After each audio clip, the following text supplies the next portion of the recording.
संत लूकस के अनुसार पवित्र सुसमाचार अध्याय 15।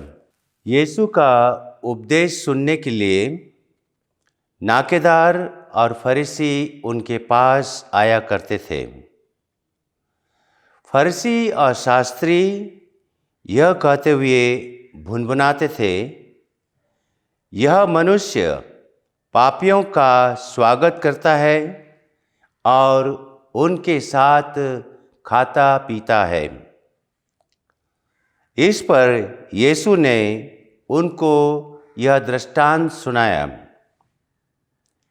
यदि तुम्हारे 100 भेड़ें हो और उनमें से एक भी भटक जाए, तो तुम लोगों में कौन ऐसा होगा जो 99 भेड़ों को निर्जन प्रदेश में छोड़कर न जाए और उस भटकी हुई को तब तक न खोजता रहे जब तक वह उसे नहीं पाए। पाने पर वह आनंदित होकर उसे अपने कंधों पर रख लेता है और घर आकर अपने मित्रों और पड़ोसियों को बुलाता और उनसे कहता है, मेरे साथ आनंद मनाओ, क्योंकि मैंने अपनी भटकी हुई भेड़ को पा लिया है। मैं तुमसे कहता हूँ, इसी प्रकार 99 धर्मियों की अपेक्षा जिन्हें पश्चाताप की आवश्यकता नहीं है, एक पश्चातापी पापी के लिए स्वर्ग में अधिक आनंद मनाया जाएगा। यह प्रभु का सुसमाचार है। ख्रीस्त में प्यारे भाई और बहनों, एक लड़का 15 वर्षों के बाद जेल से छूटकर अपने घर जा रहा था। वह रेल यात्रा कर रहा था और खिड़की के पास बैठा हुआ था और मन में वह यही सोच रहा था कि 15 वर्षों के बाद मैं घर वापस लौट रहा हूँ और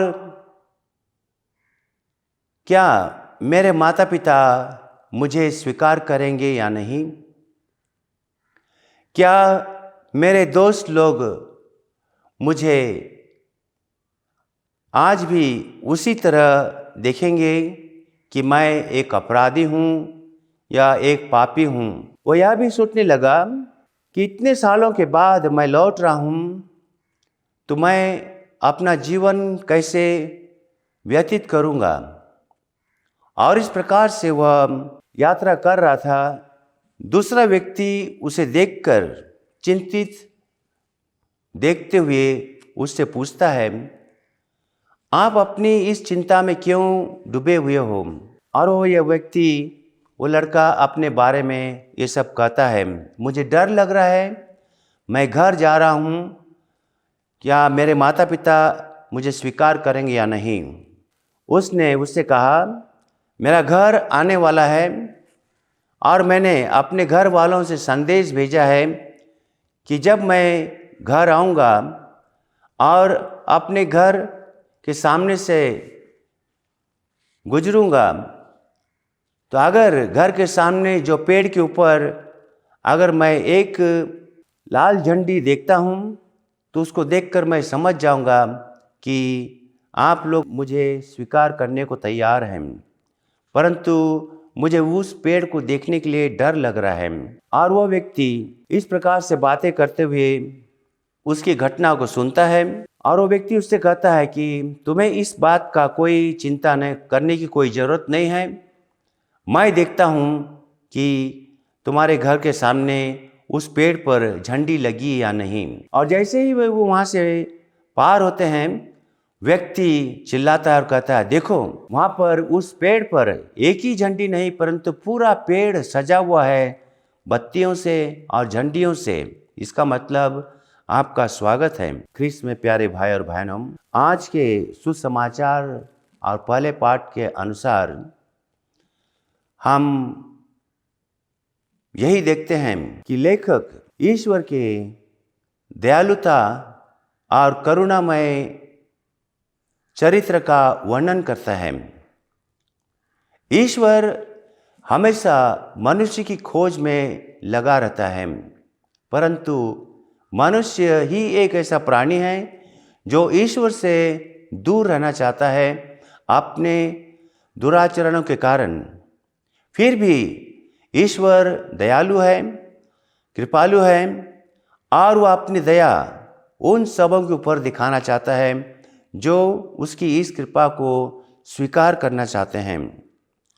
ईश्वर ने मनुष्य को अपने पास में हमेशा रखना चाहा, इसलिए समय समय पर उसने नबियों को भेजा और उनको संदेश दिया कि ईश्वर उनको कितना प्यार करता है, भले ही वे ईश्वर से अपने दुष्कर्मों के कारण दूर होते हैं।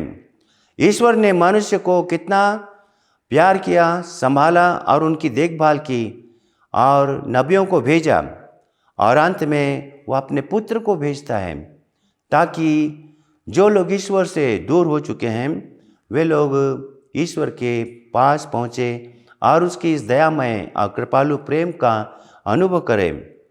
आज के सुसमाचार में हम देखते हैं कि प्रभु यीशु ख्रीस्त नाकेदार और पापियों के साथ में भोजन करते हैं। प्रभु यीशु ख्रीस्त अपने इस छोटे से जीवन में हमें यही संदेश देते हैं कि हम पश्चाताप करें और सुसमाचार में विश्वास करें। प्रभु यीशु ख्रीस्त हमें यही संदेश देते हैं कि वह पापियों को बुलाने आया है, वो पापियों को प्यार करने आया है और पाप से घृणा करने को उसने शिक्षा दी। शास्त्री और फरीसियों ने उसकी शिक्षा को नहीं स्वीकार किया और न उसे वह समझ पाए। इसलिए जब उन्होंने प्रभु यीशु ख्रीस्त को शास्त्री और फरीसियों के साथ में भोजन करते हुए देखा, वे आपस में भुनभुनाने लगे कि यह किस प्रकार का व्यक्ति है।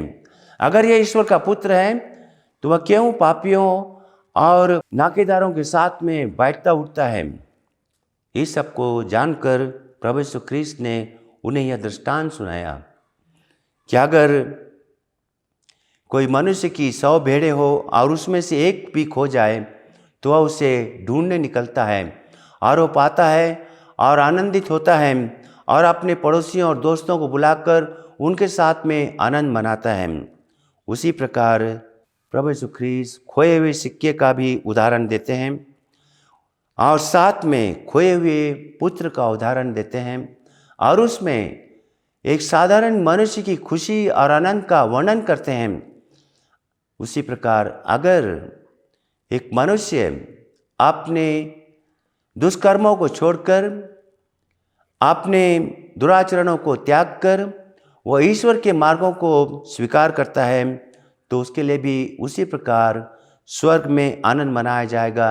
जिस प्रकार एक साधारण व्यक्ति अपनी खोई हुई वस्तुओं के लिए, खोई हुए पशु पक्षियों के लिए आनंद मनाता है, तो क्यों न ईश्वर, जिसके लिए ईश्वर ने अपने पुत्र को भेजा इस संसार में ताकि उसके द्वारा वह मुक्ति प्राप्त करे, आज ईश्वर हर मनुष्य की खोज में है और प्रभु यीशु ख्रीस्त उनसे और हमसे यही संदेश देता है कि वह निरोगियों के लिए नहीं परंतु रोगियों के लिए आया है। और साथ में यह भी कहता है जो अपने आप को बड़ा मानता है वह ईश्वर के सामने छोटा बनाया जाएगा और जो अपने आप को ईश्वर के सामने छोटा मानता है, अपने आप को स्वीकार करता है कि उसे ईश्वर की अनुकंपा और दया की आवश्यकता है, ईश्वर उसे अवश्य ऊपर उठाता है। आइए आज इस मिस्सा के समय हम भी अपने आप को ईश्वर के सामने समर्पित करें कि हमको उसकी कृपा और उसकी आशीष की आवश्यकता है। हम सब पापी हैं, हम भी उस नाकेदार के समान सिर झुकाकर कहें कि ईश्वर मुझ पापी पर दया कर, और ईश्वर ऐसे लोगों को जो उसकी अनुकंपा और उसके दया का प्रतीक्षा करते हैं, उसको स्वीकार करते हैं, ईश्वर उन्हीं लोगों को अपनाता है और इन्हीं लोगों को अपने संदेश के द्वारा सही रास्ते के समय हमें अपनी उस भेंटशाला में सम्मिलित करता है।